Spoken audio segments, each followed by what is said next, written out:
This presentation is delivered by the Stanford Center for Professional Development.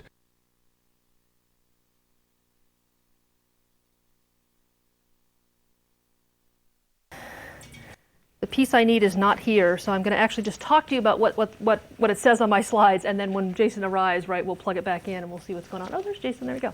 So what I'm going to do today actually is something kind of fun. Is I'm going to take a case study of a particular data structure design, and the one I'm looking at here is the lexicon. So how many of you actually ever decided to just open up the lexicon file just to see what was in there at some point during the quarter? We used it a couple times. Anybody want to tell us what they learned by opening up that file? Anything interesting? It's a data structure called a dog. You're like, well, that's a pretty funny name for something. Was the code particularly well commented, particularly easy to read, easy to understand? No. Who wrote that code? She should totally be fired. Yeah, so that's some code I wrote kind of a long time ago, actually, to solve this particular problem. And actually, I would like to talk you through kind of how it is I came to discover the dog and why it is the dog was the choice that made sense for what the need pattern we had for the lexicon was. So let me just refresh what the lexicon does, right? It is a special case of kind of set or map. It is a container, right, where you're going to stick things in. They're going to be unique, right? There's no need for any sort of duplicate. The keys are always strings, and in fact, they're English words. And that's going to be an important thing to remember, that they're not just arbitrary sequences of letters, right? They have certain patterns to them and certain sizes that might actually be something we could capitalize on. When we know something about the domain, right, we may be able to kind of special case or tune our data structure to solve that problem very well in particular. It has no associated values, so it doesn't have dictionary definitions or synonyms or anything like that, right? So it really just exists or doesn't exist. That we were interested in supporting, and it also has, in addition to the kind of being able to add words and check if a word is contained, there's also this prefixing operation that we had talked a little about in Boggle, and that came back on the midterm. Like, why was prefixing important, right? It was critical for pruning these dead-end paths, right? These searches on the Boggle board that otherwise, right, would really have taken a lot of time and kind of led to nothing of any value. So what I'm going to talk you through is some of the obvious choices based on data structures we already know about, and see where they would go. So this is a thought experiment. It's not that I wrote all these to find out. Actually, I mostly did a lot of this on paper, trying to figure out what options we had and how they would play out and what kind of trade-offs I'd have to make them work. So the simplest case, right, of any kind of collection is to think about whether vector or array can do the job for you. In this case, having a vector that's kept in alphabetically sorted order seems like a pretty good, easy way to get this thing up and running, and how would it behave. So in order to do a contains word on this data structure, what algorithm are you going to use to do your searching?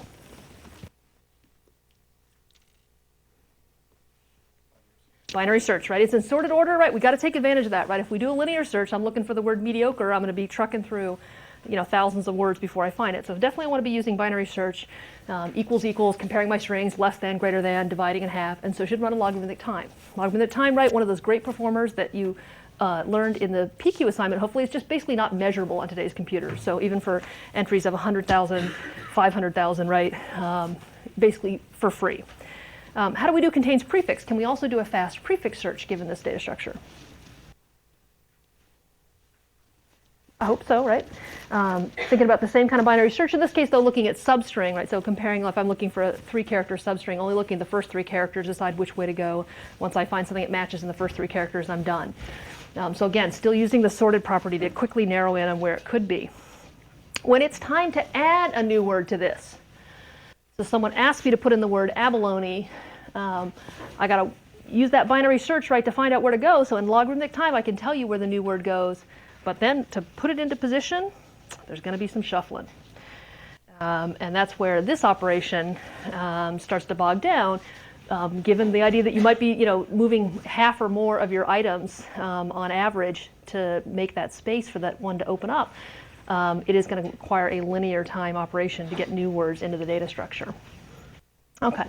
Probably still, though, a reasonable approach, right? These are the operations that get done, immense numbers of times in Boggle, right? You're doing a ton of contains words and contain prefixes as you're exhaustively searching that big board.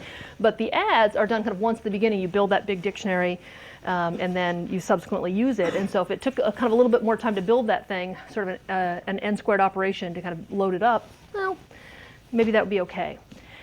The other thing we're going to look at is space usage, and that's, and some of this is a little bit of an interesting artifact of the time I was working on this. It turns out space was actually really a limiting factor in what we had available to us in terms of core memories of our machines and what we could take up for our dictionary. In this case, it has per entry the size of the string, which we don't exactly know how the string is represented, right? It's an abstraction to us, but we can make the assumption, kind of a simplification, that it's probably about the length of the string times the size of a character. And there might be a little bit more housekeeping associated with it, but that's a pretty good estimate of what it's taking. So in fact, it's the string data itself that's being represented in this vector without much else overhead, right? So if we say words are about average about 8 characters, about 8 bytes per word. So if we had 100,000 words, we expect to have 800,000 bytes invested in this sorted vector arrangement. Excess capacity, a couple other things that kind of might tweak that a little bit, but that gives us at least a good starting point to think about how this compares to alternatives. Okay, so then if we said, well, we know that sortedness, right, that binary search is the real advantage of keeping it in sorted order, but the contiguous nature of the array kind of bites us in terms of insert. If we reorganize into that binary search tree to give ourselves the dynamic flexibility of wiring in the left and right halves through pointers as opposed to contiguous memory, then we know we can also get add to run in logarithmic time.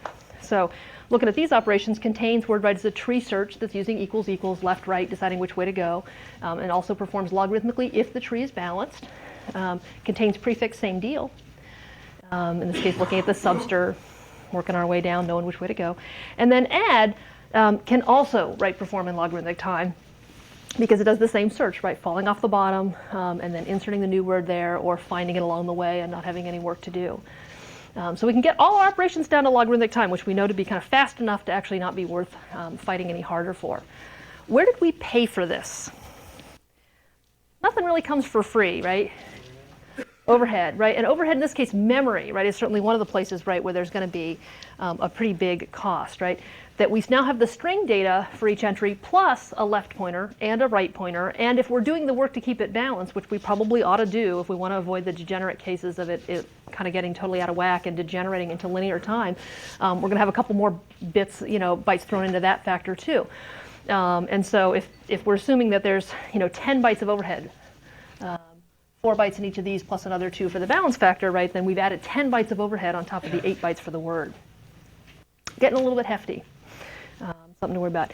Also, in terms of code complexity, which I didn't put a bullet up for, but it's also worth kind of weighing it in your mind also, which is that building the fancier, more complicated data structure probably meant you spent more time debugging it, more time developing it, right? It will be harder for someone later to maintain and deal with because it's actually just more complicated code. That somebody looking at a sorted vector isn't likely to actually, like they want to add a new operation, let's say they add remove. You're able to take a word out of the lexicon doesn't currently support that. Somebody adding that on the sorted vector implementation probably won't find themselves too tripped up. Someone who has to do a remove out of a binary search tree, removing it and reattaching the subtrees and not destroying the balancing, right, is a pretty complicated operation. So we've invested in this data structure that actually will keep on, right, creating further development hassles for any modifications that are down the road for this data structure. So it is a big investment in your brain power to keep it working. So let's think about what a hash table could do for us. The hash table was the last thing that we looked at on Friday, kind of just moving away from this whole idea of sortedness and kind of moving it out of band to this idea of a hashing function. So if I have a hash table that has a certain number of buckets, that uses a linked list for chaining to handle the collisions, right, then what I would have is my words just scattered around my table, allowing me to have quick access by hashing to the right bucket and then working my way down the bucket to C. So the contains word would do a standard hash table lookup. Take the word, mediate, run it through the hash function. It says, oh, it's bucket 3 in this case, right? I go to bucket 3, I walk down the linked list, I find it or not. I can tell you whether the word mediate, if it's in the table, had to be in bucket 3, no questions asked. In that case, right, the expected time for that is going to be n over b, where n is the number of entries, b is the number of buckets. If we have buckets set to be in the rough order of the number of entries, then we're going to get constant access there. Now I want to do contains prefix. I do this. I want to know if there's any words in this table that begin with MED. where do I look?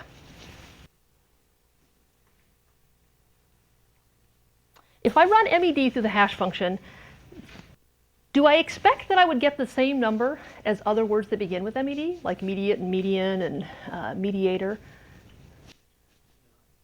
You say yes. All right, let's take that to its extreme. If I expect that if a prefix and any longer words all hash to the same thing, then should it be the case, for example, like think about the simplest case of a prefix, M. Should all the words that begin with M hash to the same place? If they did, we're in trouble, right? If all prefixes did hash to the same place, then what I'm going to end up with is a really heavily clustered table where A, B, C, Z, there's 26 buckets that have all the Z words, all the Y words, all the whatnot, and none of the other buckets would be used. Right? So in fact, actually, as part of the good behavior of a hash function, we're hoping that actually it does jumble things up, and that a word that looks like one but has another letter added on the end, we're hoping it goes somewhere totally different. That median and medians hopefully go to two totally disparate places. That if there were patterns where words that were substrings of each other all got hashed to the same locations, right, we would end up with heavy clustering, because there are a lot of words that repeat parts of the other words in the dictionary. So in fact, if I want to know if there's any words that begin with MED, I have no a priori information about where to look for them. They could be anywhere, right? I could hash MED and see if MED itself was a word, right? But let's say it was something that itself, like was just the beginning of something, ST, STR, right? There's a lot of words that begin with that, but STR itself is not a word. So hashing to that bucket and looking for it would only tell me if there's exactly STR, and then occasionally there might be some STR words also there. But other than that, right, we just got to look. And where do we look? Everywhere. Everywhere, everywhere, everywhere. That in order to conclude there is no word that begins with the prefix we have, the only way to be confident of that is to either find something or to have searched the entire table and not found it. And so it does require this completely linear, exhaustive look through the entire contents of the hash table to know something, for example, is not a prefix. You might find one quickly, so in the best case, right, you might be in the first couple buckets, happen upon one. But no guarantees overall, and certainly when it's not a prefix, right, it's going to require a complete look-see of everything. That's kind of a bummer. Adding a word, back to the fast behavior again, hashing the bucket, checking to see if it's already there, adding, if needed, N over B. So it gets good times on these two, but then kind of really bottoms out when it comes to supporting that prefix search. Its space usage is kind of roughly comparable to that of the binary search tree. We've got the string data itself, and we've got the 4-byte pointer on the linked list cell. There's also the 4-byte bucket pointer, which is over in this other structure here, this array full of buckets. If that number, though, is roughly equal to the number of cells, and you can kind of just count it as, well, each entry had this 12-byte cell plus a 4-byte bucket pointer somewhere that you can kind of think of as associated on a per entry basis to tell you it's about, 8 bytes of overhead on top of the string.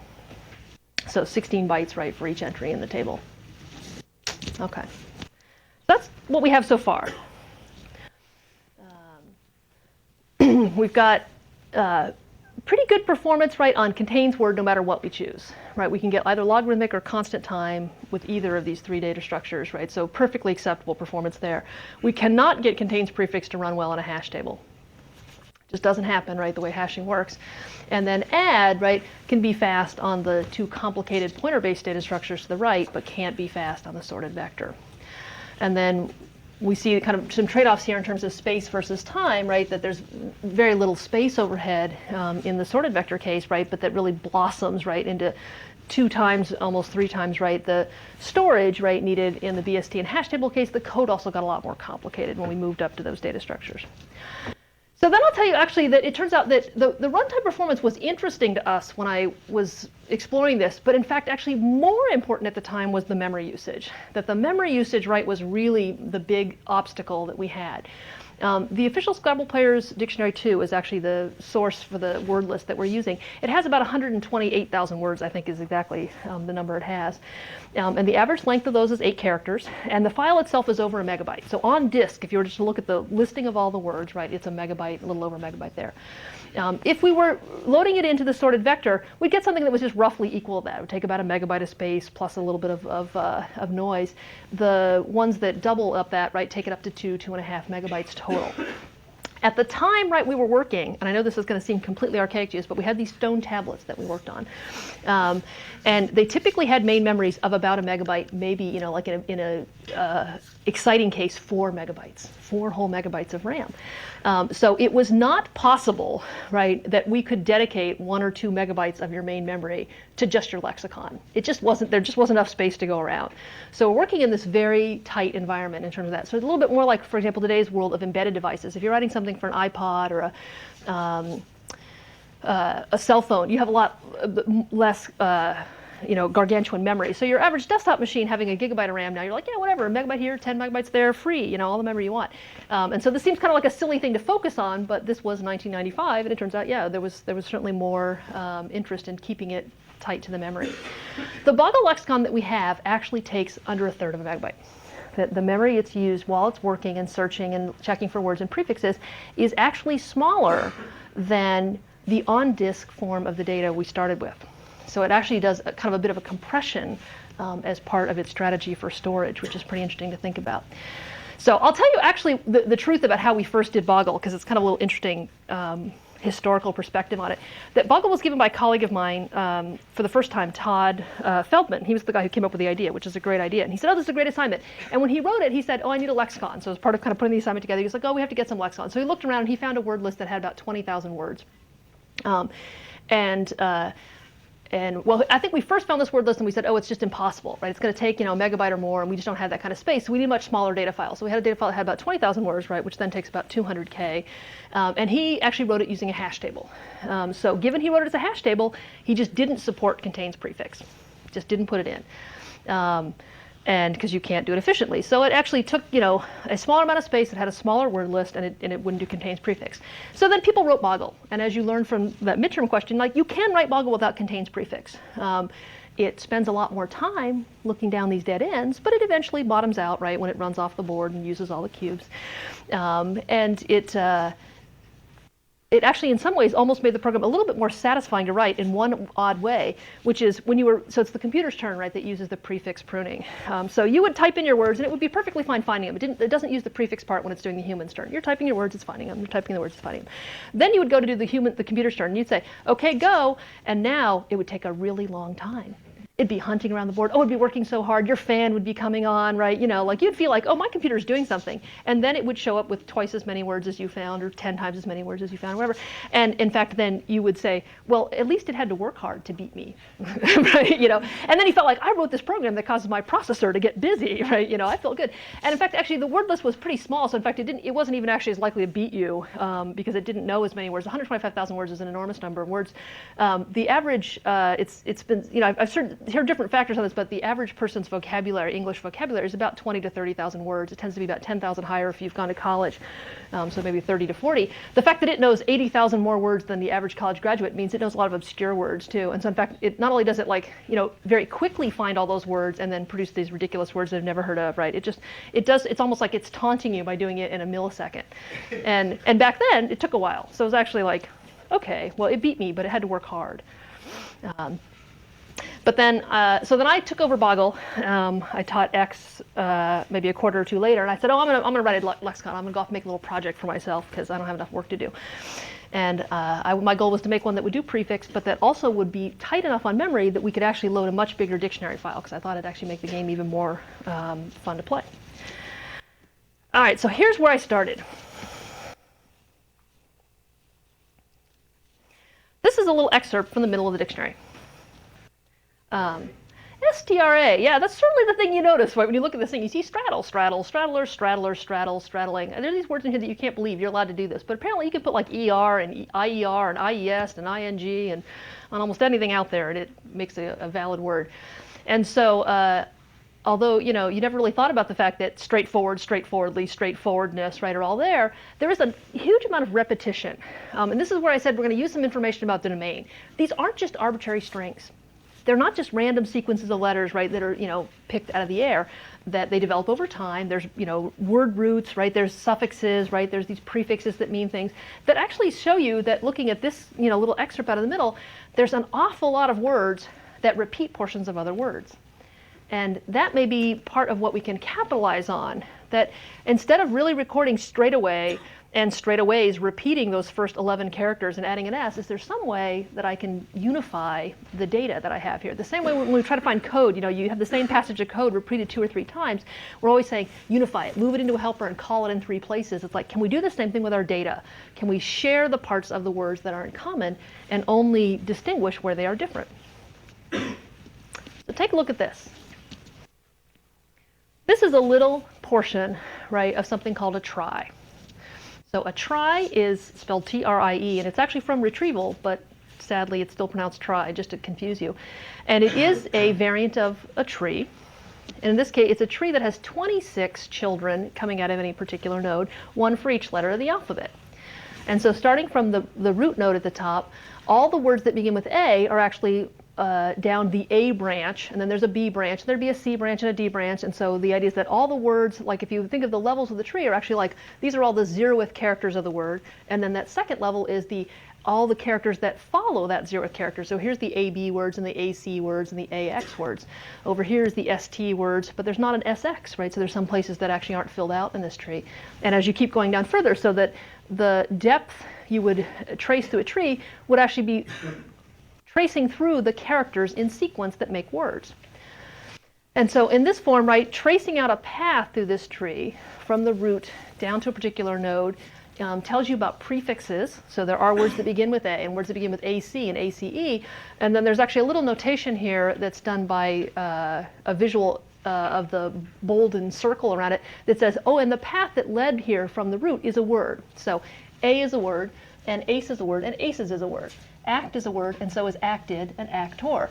And in this case, the act part, right, is totally shared. So everything that comes off of act, acting, acted, actor, actors, can all share that initial part. And for a word like act, it doesn't seem that profound, but you start thinking about words like strawberry or straightforward or stratosphere and realize that stratospheric and strawberries and straightforwardly, right, can all leverage the other 10 or 12 characters, right, that were already invested in the root word, and that straightjacket and straightforward can even share straight, that there's actually a lot of prefixes, right, that can be unified across the space of the dictionary. So knowing that words have these patterns, right, helps us to do this. So let's build that. So the first form of this, and this is again is a thought experiment. I did not actually write it this way because it would just be absolutely astronomically expensive, but it was a good way to kind of think about where I needed to go, was I designed a new kind of trie node that had the letter and a little Boolean flag of is this the word, so whether it had the dark circle around it, and then had a 26-member children array, so pointers to other nodes like this one, so totally recursive, starting from that root, and then the idea is to use those 26 children as A being in the first slot and Z in the last slot to make it really easy to kind of just trace letter by letter down to the levels of the tree. So I'd have this one root node that pointed to the initial one, and then all the words that begin with A are off that first slot, all from Z off the last slot.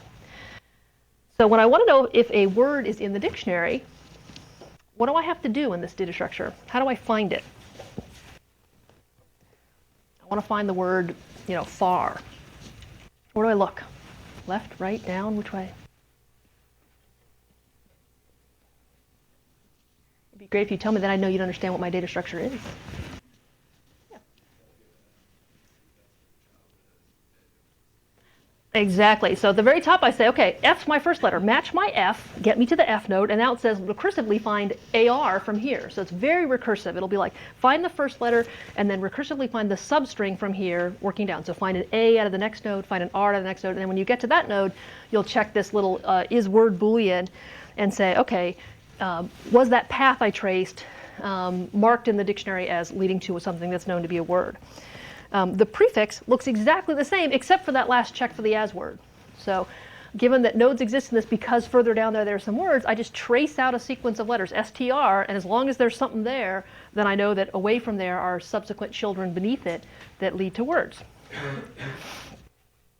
And then adding a word does the same operation. If I need to add the word strawberry, right, then I start looking for S, T, R, and at some point, right, I find some places where the nodes don't exist, and I start creating them from there on down. So it is, tracing what exists and then adding new nodes off the bottom and then marking the final one as, yes, this is a word. What's interesting about this, right, is that all three of these operations don't actually make any reference to how many words are in the dictionary. They are all dependent on the length of the word you're searching for or adding into the dictionary. If there's 10 words in there, if there's 1,000 words in there, if there's 1,000,000 words in there, right? That in no way does the big O depend on how big or how loaded the data structure is. That's kind of wacky. The longest word, according to the Oxford English Dictionary, there you go. You're not going to be making that on the Boggle board anytime soon because it's only got 16 cubes. Even Big Boggle can't really make that puppy. But just so you know, 45, not so many, right? In fact, actually, here's a little thought for you. Not only is it not dependent on num words, it actually almost has a little bit of an inverse relationship with num words, especially the add operation. That as the data structure becomes more loaded, there's typically less work to do in add. So if strawberry is in there and you go to add strawberries, then actually you already have strawberry, to depend on, and you just need to build off the thing. So the fact that the more words that are in there, the more likely that some of the nodes you already need are already in place, and then you can just kind of blow past them and just add your new nodes. So that's odd. You think of most data structures really as clearly like as they get heftier, right? It takes more work to install new things in it rather than less.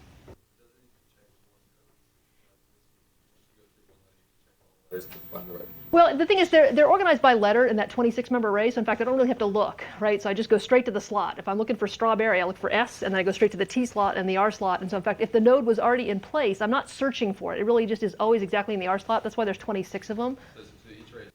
Each array is 26, and they're A through Z, and if there's an empty slot, we're using a null. Right, so in this case, it's optimized to make it super fast, right? I don't even have to look through the letters to find the one that matches. There's no matching. It just goes straight to the R slot, the Z slot, the S slot.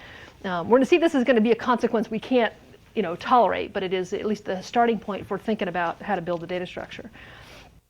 So the space usage is where this thing really, so this is an extreme example of a space-time trade-off, right? We've got this thing that optimizes beautifully, right, for like O of length of the word, right? So that means typically 8 operations, right, on average are going to be needed to add or to search for something.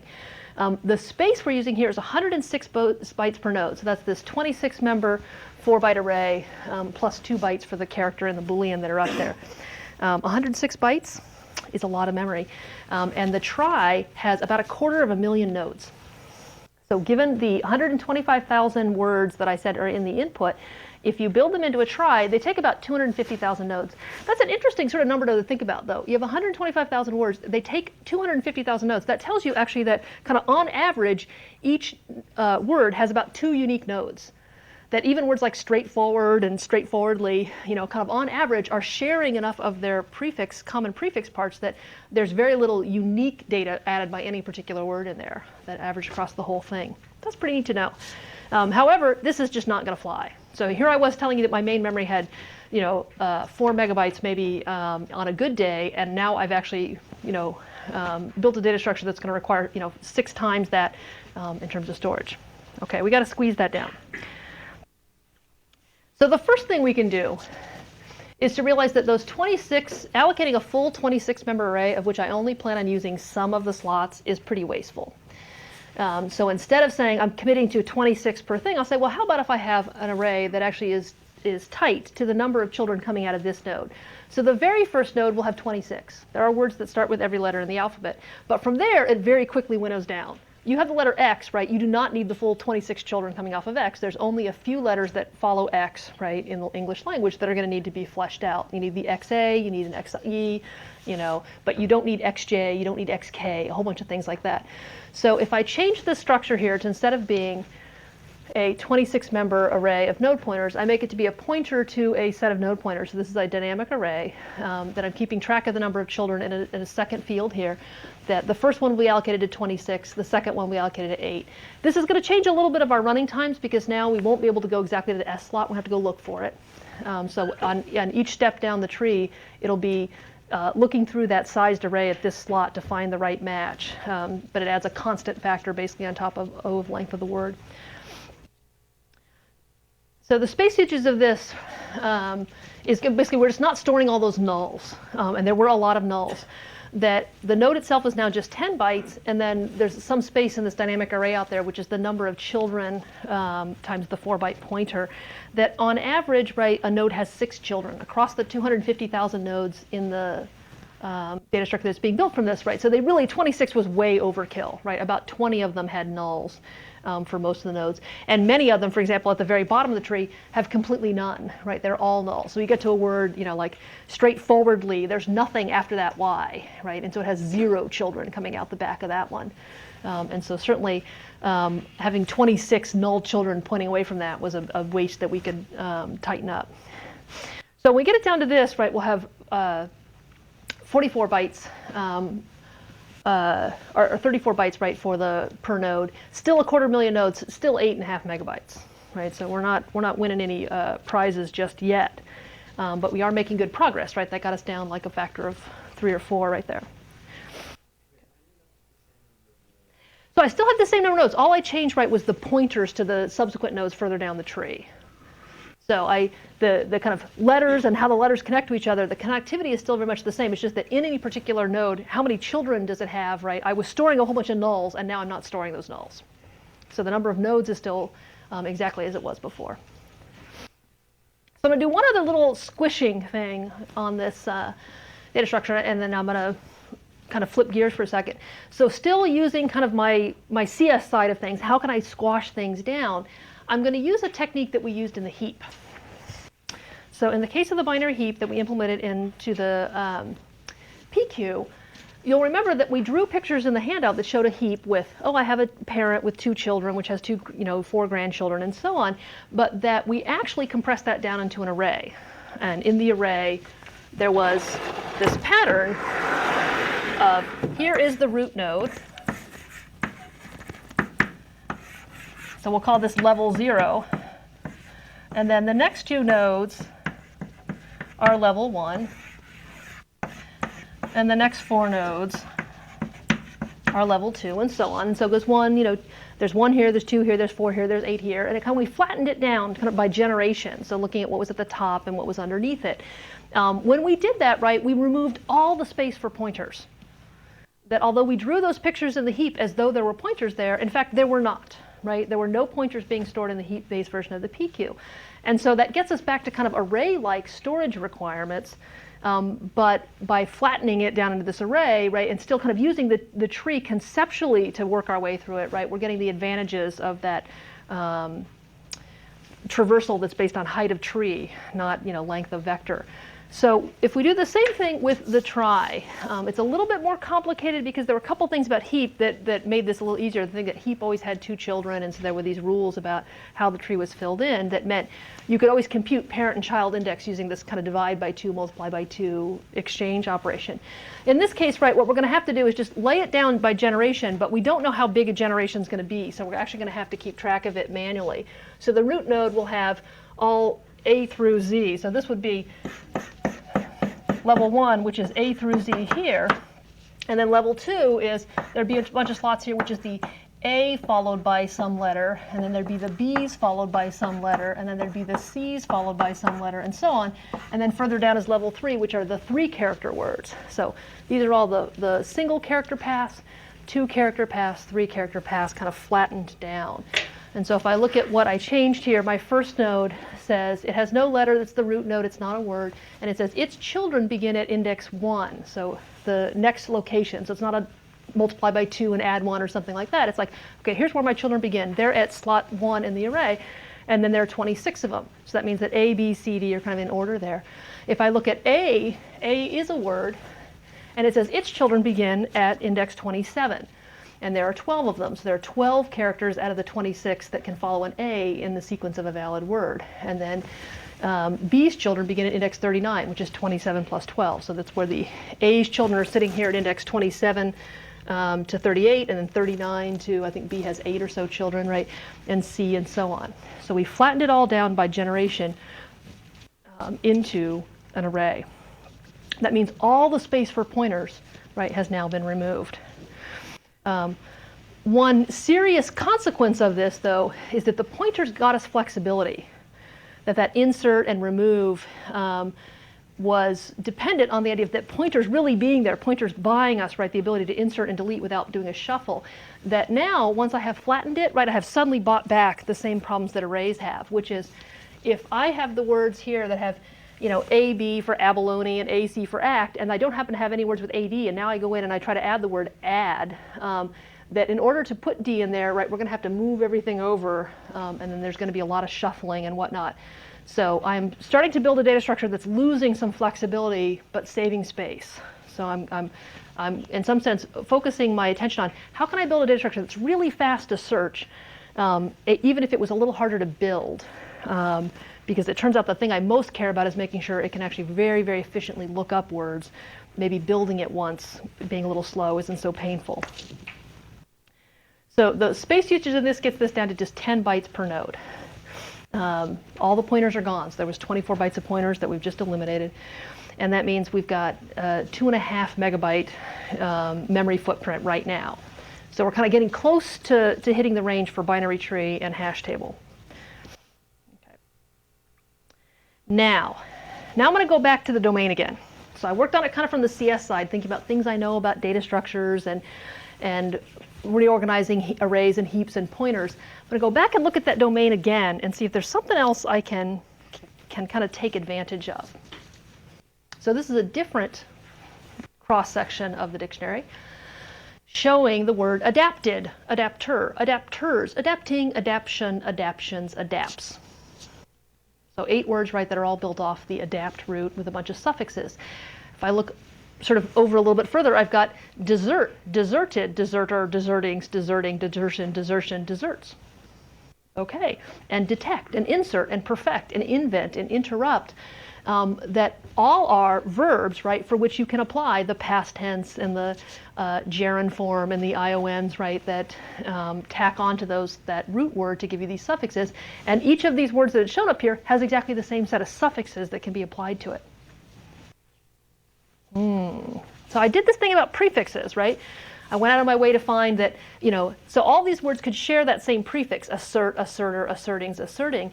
But is there some way I can take this idea of corrupt and assert and insert, and then once I get down to that T where they end, is there a way they can also share their back-end parts? That those INGs and IONs, can they be unified as well? Well, why not? Why not? So here is the first version of what's going to be the DOG, the directed acyclic word graph. It takes the idea of unifying the prefixes and now applies it to the suffixes. That there are a lot of words that end in the same letters as well as start in the same letters. Why not just apply the same kind of unification and sharing on the back end? So here comes in adapt and adopt and based and port. And out the back end is ports and portion and porting and porter and adopter and adopted and basting and bastion, all coming off that sharing, right, all the endings, because they have the same words that are viable and the same connections that are between them. So the idea that all sharing the ER and the ER leading into the S, and that same S, for example, being shared from portion and based and adopt and adopter, all coming into the same ending of, oh, all these things that end in S are words. Here's an S that is a word for them to share. So it is directed. So it is a graph, right? So once we remove this, the idea that there's a single path, right, from the root to any node, right, we're no longer a tree structure. So we can get to T by going through adapt or adopt or port. And so that no longer fits the definition of what is a tree. It's become a graph. We can get to these nodes from different places. The arcs go one way in this case, though we can't go back up the tree to find the words in reverse. There are no cycles, so acyclic, right? You can't just wank around some portion and get as many bananas if you want. And they have we have certain nodes that are marked in this case the same way they were in the trie for, yes, this path from the root node to here does represent a word in this situation. So building this is a little bit complicated. I'll give you a little bit of the idea of the intuition for it, and I will not get too deep into it. But largely the way you do this is you build the trie so that it doesn't have the unification of the suffixes, it only unifies the prefixes. And then you work backwards on the suffixes. So in some sense, you look at all the words that end, for example, in S in the dictionary. And you find all the ones that just end in one S that goes nowhere. And you say, well, look, this S looks like every other S in this thing. All these words that are just plurals or verbs that can have an S tacked on. Let's share that S. And then you take, however many S's there were, 1,000 of them, and you say, these are all the same S. And then what you do is you look at all the nodes that lead into that S. So you're kind of traversing the graph in reverse, and you say, well, look, here's a bunch of people who lead in on an E, right? And if that E is a word or not, that there might be some group that has E that's also a word, so like the word apple and apples, but sometimes the E is not, right, where that wasn't a stopping place, let's say, for like parties, it wasn't.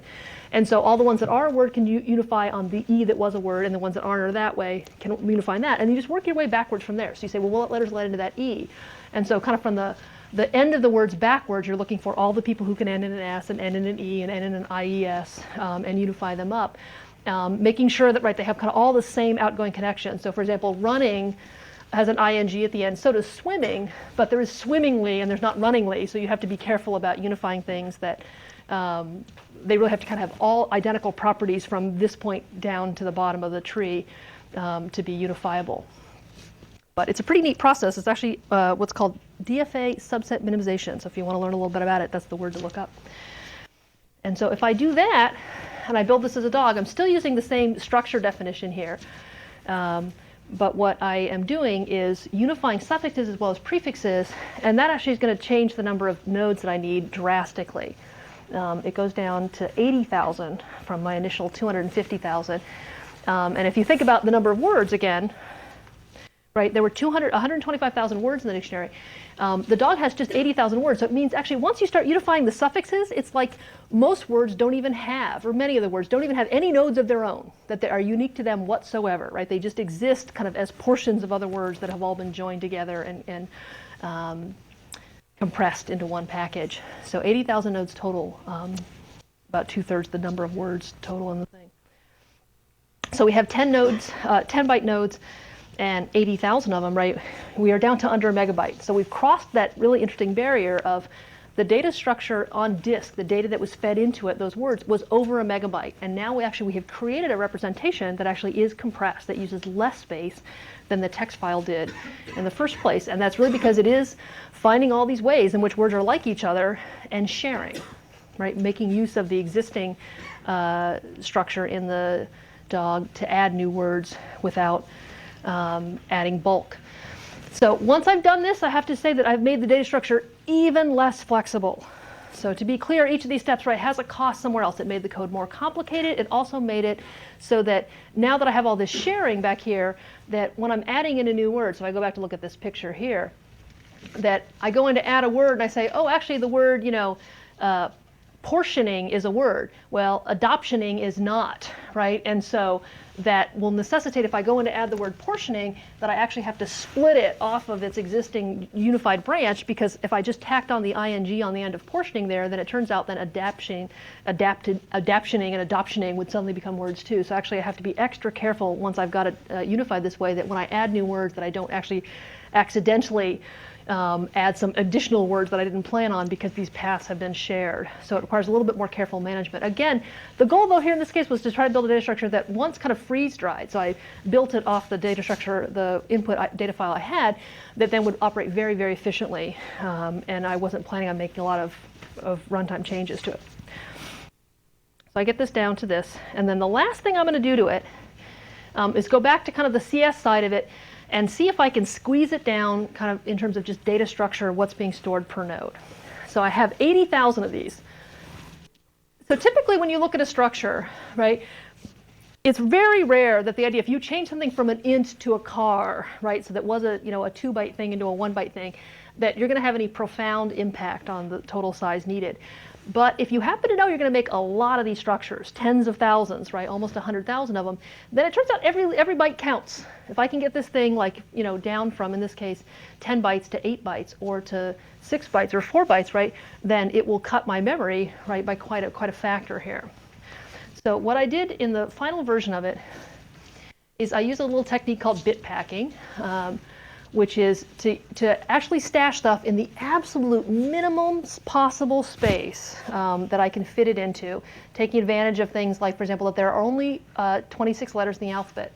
A character is actually a full 8-bit value, which can hold numbers from 0 to 255, and I just don't need that much space. I'm not using the yen sign, I'm not using the parentheses, I'm not using the digits. So having, in some sense, the capacity to store all those distinct characters is actually a cost I'm paying on every character that I don't need to.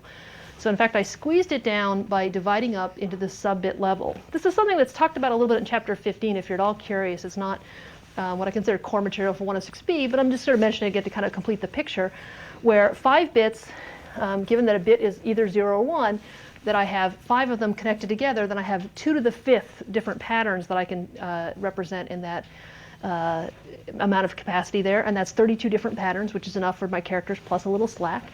I use exactly 1 bit for is word rather than a full Boolean. All I need to know is yes or no. I also changed the way I did knowing that you were the last child of a generation. Rather than having A say, there are 12 children here, I just said, go to index 27 and start reading, and one of them will tell you it's the last. So each of them says, no, I'm not the last, no, I'm not the last, and then when you get to the last one, it will be marked as yes, and that's how you'll know that's where A ends and the next one begins. And so if I can get it down in this way, I've taken what was a 10-byte structure down to 4.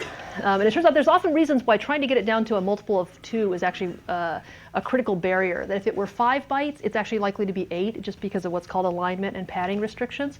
So if I were at 7 and I squeeze it down to 6, it might not make any change. And if I squeeze it down to 5, it still might make any change. It might be actually artificially deciding that each of those structures is going to be 8 behind the scenes. But getting it down to 4 actually tends to be another one of those critical barriers where, okay, 4 actually will be smaller than something that was 10. And so I take my 80,000 nodes, I get them to be 4 bytes each, and then I now have a data structure that's about 1/3 of a megabyte in memory, as opposed to the over a megabyte on disk in the text form. And so that's how it does what it does. So if you go and you look at the code, right, you'll see that there is this complicated bit-packed structure that it does look for things kind of by using a recursive character-by-character strategy of start at the top, find the matching character, then go to the children index, and then work your way down the children to find the next matching character, and so on to find its way through the data structure. So 25 bits is just where is that with a child index. So for example, the idea that A says my children start at 27 or B starts at 39, and so I just need a number there, but I'm using a slightly smaller than an integer just to make them all fit very tightly. So I'll tell you a couple interesting things about it actually before I close this off, which is the lexicon.dat file actually just is an in-memory representation of what the dog data structure looks like.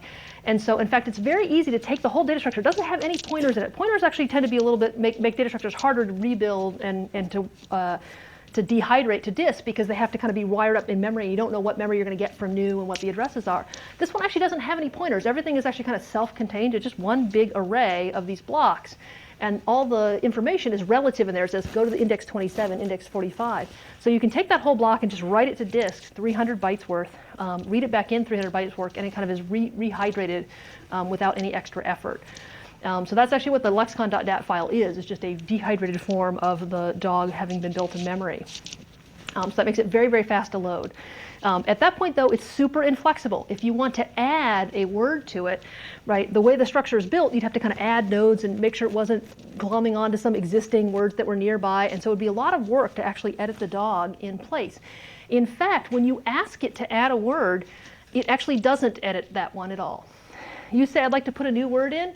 It says, this one's so perfect the way it is. I've built this one, I love this one, I'm very happy with it. If you want to put some other words into it, it just keeps a second data structure on the side, an auxiliary one over here, where it sticks the additional words you ask it to put in. I have to say that seems like a very obvious thing to do, but in fact, I didn't even think of that for years. Right? We had the lexicon, and I said, well, you can't use the lexicon to make new word lists or edit them. You can only load this one beautiful, perfect one. You can't do anything else. And at some point, people kept saying, I wish I could put some words in the lexicon. I wish I could use it for the word list to keep track of the human and the computer players. And I'm like, well, you can't do it. You don't understand. It's very complicated. You just don't understand, my pain, right? Whatever. I had excuses. And then really after some number of years of just being a baby about it, I'm like, oh, of course, why don't I just keep another structure off to the side? It's an abstraction. It's a word list. You don't need to know what I do. The fact that I keep a dog for some of the words and just an ordinary set for some of the other words is really completely irrelevant, right? And as long as when you ask for words, I look in both and I tell you, yes, it's there, why do you need to know where I keep it? Okay, so it took me a while to buy abstraction, even though I teach it all the time. It just wasn't totally making sense. So a neat little thing, just kind of keeping both behind. And so it turns out that I learned about this actually from a paper that I read at the in the early 90s about somebody building a Scrabble player, and they wanted a dictionary that supported kind of finding plays on the board and being able to extend words. And so knowing things about root words and how they extend in prefixes and suffixes was kind of the original motivation. And this kind of data structure is actually really great for any kind of word playing. So you have anagrams that you want to rearrange or words you want to extend past suffix and prefix, that this kind of data structure is really optimized for doing that kind of traversal and kind of leveraging the existing patterns in words to save space while doing so. So it was a really fun little project to do. It was kind of neat to think about. And even though today, if you needed a lexicon, you could just use a set. It's fast enough. It takes a ton of memory, but you know what? Memory's cheap. So this is not the kind of thing you would need to do today, except when you were in some kind of embedded, low memory, very, very tight processor environment. But it still makes for kind of interesting sort of artifact to think about how you get there and what kind of things you can use. So Wednesday, we will talk about some big picture design, kind of some wrap stuff, and I will see you then. You get people never had it.